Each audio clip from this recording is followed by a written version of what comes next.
nga pala si Lyndon Romano, isang OFW, isang member din ng SWA. So, kwento ko lang, nakita ko siya months ago, sumali ako sa SWA, then sinubukan ko. Ngayon, sobrang happy ako sa naging achievements ko, nakatulong ko sa family, nakapag-renovate ng bahay, hindi ng gadgets. Ang nagustuhan ko dito sa SWA kasi, tulad sa aming mga musikero, tumutugtog kami sa iba't ibang lugar. So, madali siyang gawin.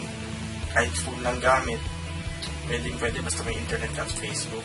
So, ngayon gusto ko lang share sa inyo yung achievements ko as a SWA member. Tingnan natin ito.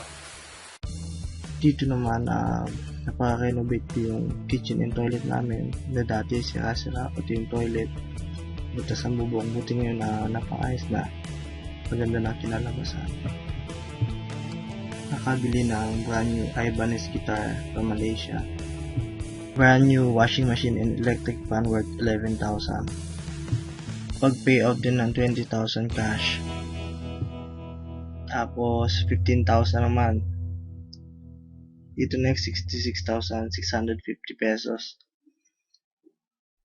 One week earning ko dito 7,500 pesos. Then 10 days 10,000 pesos naman.